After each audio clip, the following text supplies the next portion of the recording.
Welcome back, everybody. So we're going to go into some politics tonight. I do want to have a video later this week where we talk about things like analytics and the overuse of analytics in our culture today and in society, and just the way a lot of times they're getting misapplied or misused. But today we are going to talk about how policies have consequences, and we're going to talk mainly about what Mamdani is doing in New York City, but briefly, we're just going to talk about the DSA as a whole, the Democratic Socialists of America, and how the reality of their platform is chaos. And I think a lot of the people who align with that party, a lot of people that vote for that party, they have good motives and a good heart behind their vote, but they just have a lack of understanding about the logical outcomes of the policies of that party. I do think there are people in power in that party that have nefarious motives, but that's just speculation from me, based on from what I've seen, because there's no logic behind any of the decisions that they're making, and that's kind of what we're going to discuss a little bit today. But first, before I go into that, the DSA, the Democratic Socialist of America, is a rapidly growing political power in this country. They are taking over a greater and greater share of the Democratic Party. And we really are at a point now in this country that, yes, even though on election day you're going to go to the ballot and you're going to see somebody with a D next to their name and somebody with an R next to their name, and then maybe somebody with an I next to their name. But for the most part, we really have a Democrat or a Republican to vote for. But within the Democratic and the Republican Party, there are basically two parties. On the left, for the Democrats, you have the DSA, and then you have more traditional hardline Democrats, and and the DSA is growing fast. On the right, you have MAGA Republicans, and then you have the more traditional, the Bush Warhawk Republicans. So establishment versus unestablishment, you could say. But that is the case of where we're at, and I want to talk about the DSA because even though the extremes on all sides are dangerous, there is a nefariousness about the dangers of the DSA.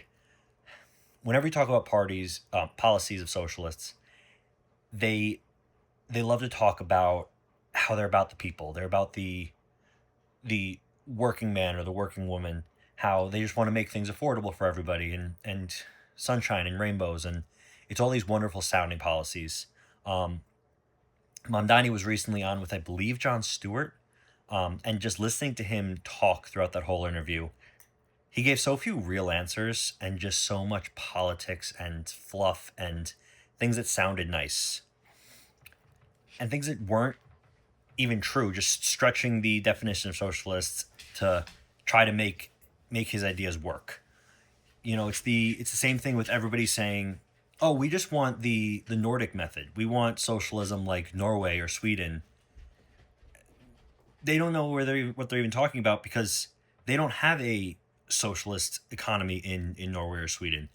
It's a capitalistic economy that, yes, has a lot of social programs, but those social programs are fueled entirely by literally fuel, by their natural resources that get subsidized and properly used in a high trust society for their people. They have a small homogeneic population, and that is why they can have such high welfare, because there's less corruption and there's a lot of resources to back it up. And there's a lot of problems with those systems, but it is a capitalist system that has a lot of social welfare that does work because of some outlying situations. But you cannot call it a socialist system. But I want to talk about Mamdani and New York today, primarily because there was some news today about Mamdani's grocery stores. He came out and talked about how when the first one opens, it is going to start with a 30% below market rate pricing for at least the first month, and then from there we'll see what happens. But that in itself, they're just opening up a whole host of problems here. So to start, just if you don't know about these grocery stores, they're going to be city-run grocery stores. Their plan is to open 5 of them. The first one is opening up next year in the Bronx. There's another one opening up in 2029 in Manhattan itself. Then they want to open up one in Brooklyn, Queens, and Staten Island. That is the current plan. So Okay, they want to try to make food more affordable for people. They want to try to solve food deserts. They want to try to help out the average everyday New Yorker, make groceries more affordable. Fine, if that is the way you see it, I understand why you want to support that. But now we need to actually go with what is the logic of creating a city-run grocery store. Well, first of all, government-run anything is not going to be efficient in its cost. So they're setting aside $70 million to build these 5 stores. Now, the first one, they already are budgeting it coming in at $30 million, which for a similar size store is about 4 times the cost that the private market would cost to build that same store. So, whether it's just government inefficiency or there's fraud going on, there's something weird about that number to start things off. Never mind the fact that, okay, if it's going to cost $30 million for one, you're now going to have to build the other 4 on $40 million. So a third of the cost for the other 4 stores per store now you're going to have left in that budget. So either the budget's going to have to grow, which means taxes are going to have to go up, or that money's going to have to be pulled from somewhere. Can't just magically poof out of nowhere. Or they're going to have to take over existing places, existing stores that already have a lot of that infrastructure in place, where it's going to be a lot cheaper to then start that store. So whatever way that ends up laying out, there's something weird going on around the money already. Before we even start, there's already a question mark here. Now, with the cost of the goods planned to be 30% below market value, at least in that first month. They also say they continually want to keep it below market value. We don't know the exact percentage, but it's going to start at 30. Okay, now you're going to harm local competition. These are not going into food deserts. If you look up the location of the first 2 that have been announced, there are multiple grocery stores within walking distance, within a few blocks. So this is not about solving the food desert issue. There are grocery stores in these communities already. So you're just harming the local competition. Those family-run grocery stores that you have in those neighborhoods, they're only running on low single-digit margins. These people are not getting rich off of these stores. They are making a living for themselves and their families, and providing jobs for a few people locally in that community. They are paying taxes. They are paying rent. They are contributing to the local economy, and they are contributing to the local community by providing the service of food at a cost that fits the market. These people are not screwing anybody. They're not getting one over by overcharging on food. They're doing everything they can to lower their cost, to be efficient as possible, and to keep prices as competitive as possible to compete with the other few grocery stores in the area. They are not wasting food. The government-run grocery stores that come in, the government grocery store has no motive to become as efficient as possible, and they can undercut everybody because they don't have to pay taxes, they don't have to pay rent because they're going to own the space like the other people won't. They won't have to pay property taxes on top of the sales taxes, and they can subsidize that grocery store where that grocery store can operate at a loss. They can subsidize that with everybody in New York's taxes. So they don't have to create an efficient operating system. They can do whatever they want, charge lower rates, and have a grocery store that has the food that nobody wants. It can be short on its shelves, which we know long term, if we look at any time there's been government-run grocery stores, long term, the shelves don't have the food that people need. They're not properly stocked, or the food is low quality or out of date or falling apart, and you're driving everybody else out of business. So now you're lowering people's options just to, in the short term, create lower price groceries. And eventually these grocery stores are going to fail, these government grocery stores, if this continues.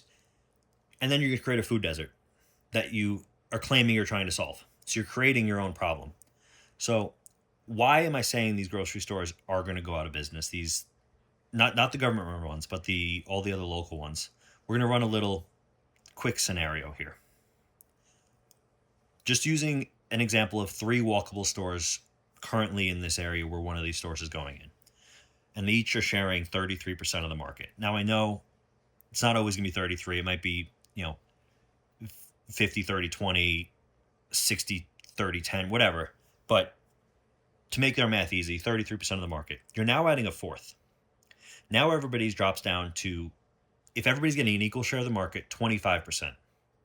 So to do some quick math for everybody, if you had a $10 market for groceries in this area Everybody's getting $3.33 a year. Now you're adding a fourth. Now everybody's going down to $2.50 a year. That's a drop of about 25%.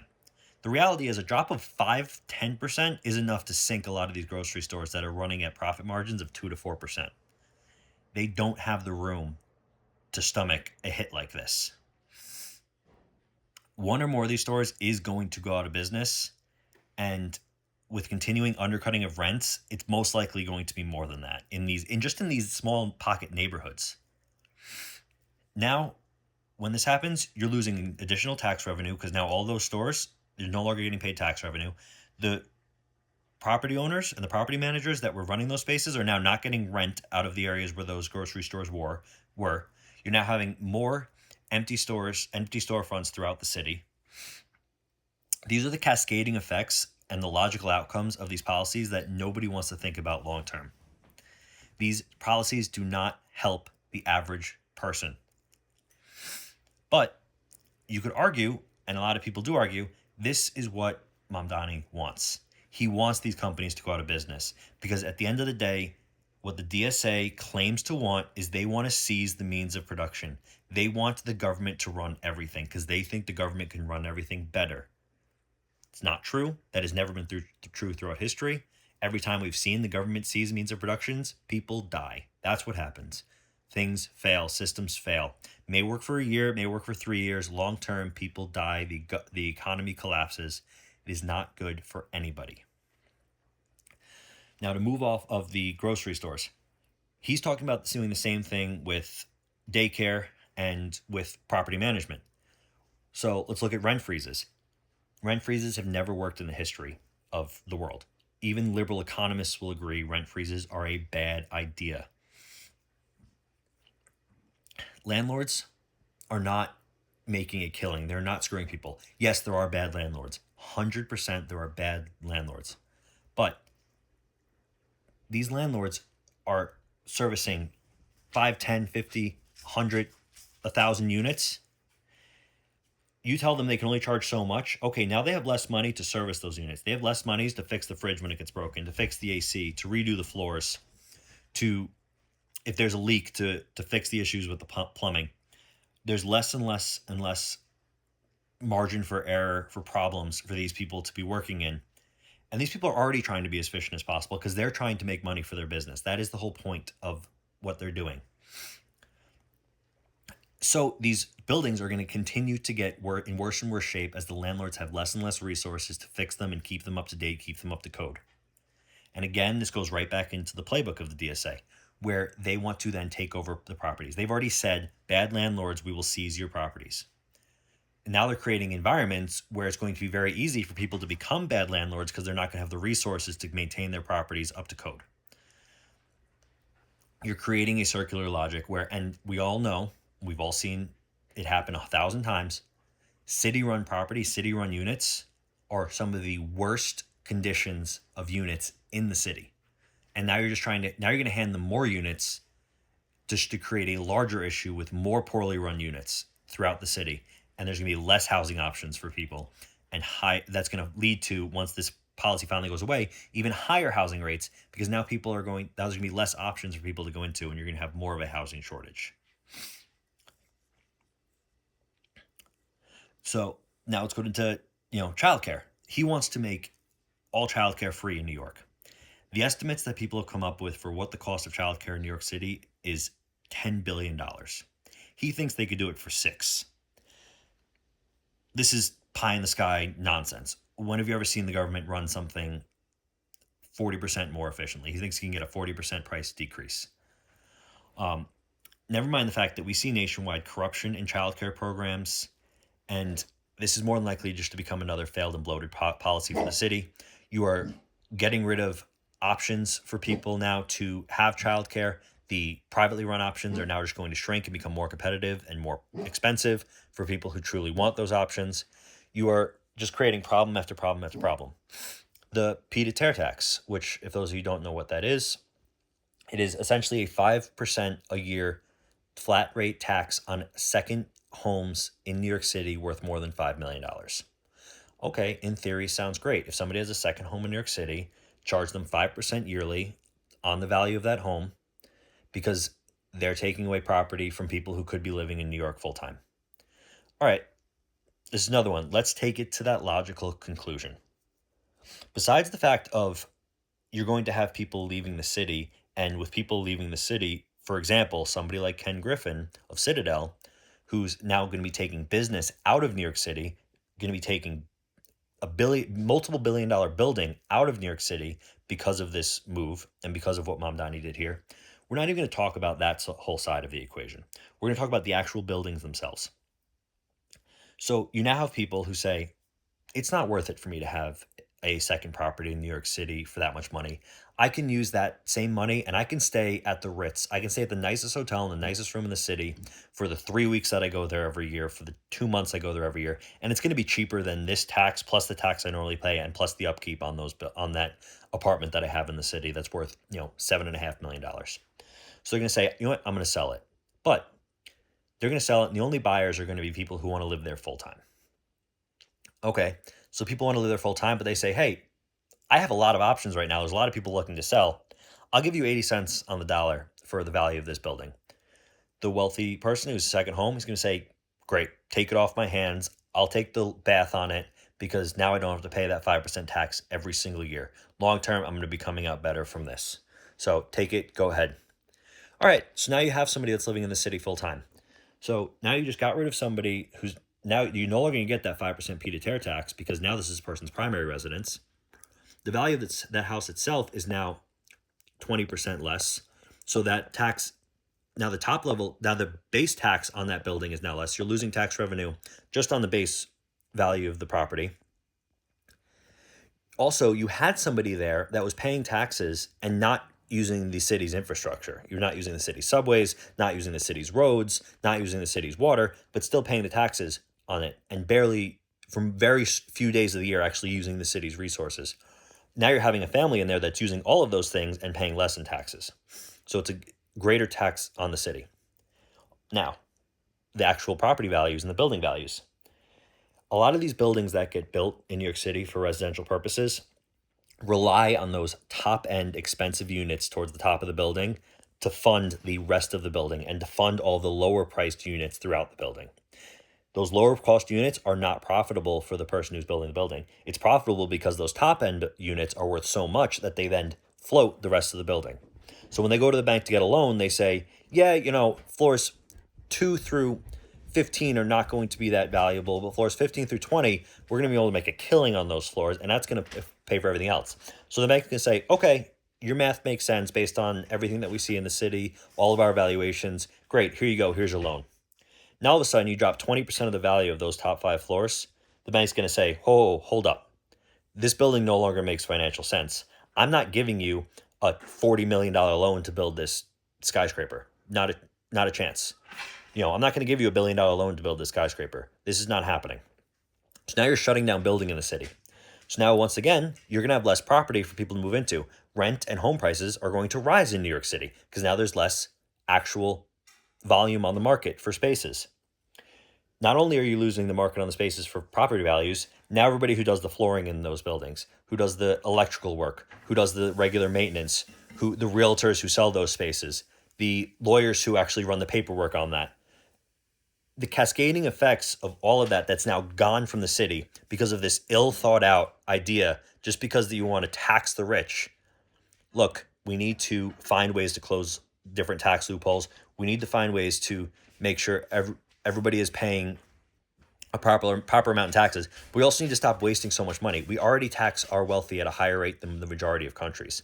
There are other ways to do this that's not here. New York City's budget is higher than all of Florida, the entire state of Florida. New York City's budget, just the city, and the city has significantly less people than the state of Florida. That is a massive, massive problem. So we're going through all these things, and I don't want this video to be too long, and I know this was somewhat of a rant, but this is all to say that these socialist policies, they just don't work. When you actually take them to their logical conclusion, they are dangerous. They're going to cause damage to New York City and to every single city and state that they go into. And this is not even this is just their economic policies. This is not to go into their policies on policing and on immigration. This is not to go into the whole list of other problematic policies that that party is pushing. This is a dangerous ideology that masks the claim of compassion with things that just don't work and are going to make the situation worse. You can want to help people without going into these policies of just government handouts and creating government dependency. If you want to help people and create more food security, that can be done through churches and through rescue missions. There are other ways to go about that. That's going to be a whole lot cheaper than $70 million worth of taxpayer money at a bare minimum just to build these places, plus the operating costs of all of these government-run grocery stores that are not going to work, and all the tax revenue you're going to lose. There are so many other ways to do this, but you have an either ill-advised or actively malicious government in New York and in this whole DSA that is just going to cause problem after problem after problem. So that's where I'm at. If you have a counter argument to that, please let me know, put it in the comments or reach out to me. I am willing to be and open to be challenged on this. And you know what? There is a chance that 5 years from now, I realize, you know what, these are working. And I was wrong. This idea didn't have some of those second tier consequences that we thought it might. And you know, there's a part of me that does hope that these do work because it could help people. But this is not the way I think we need to help people. We do need to help people. We do need to make things more affordable. But the reality is, long term, the things that they're doing are not going to make things more affordable. They're going to continue to make things less affordable. Democrats have controlled New York for a very long time, and affordability continues to get worse under Democratic leadership in New York. It is clear as day. So, like, comment, subscribe. Please, if you have genuine pushback to this, challenge me. I want to grow. I want to continue to learn. I want to see things from all perspectives. And if there's a perspective here that I'm missing, please point it out. I would love to, come back here and either issue a response to that or even issue a retraction to some of the things I said if somebody comes back and really brings evidence and pushes back against what I said. So, have a great week, everybody. We'll be back later in the week with that video on analytics and just talking about that world. For all you Mets fans here in New York, yes, I'm going to be talking about the Mets and analytics as part of that video and the nightmare of a season that we've created because of the Mets leadership's obsession with analytics. So that's a little something to look forward to. And everybody have a good day or good night, depending on what time it is for you. All right, bye-bye.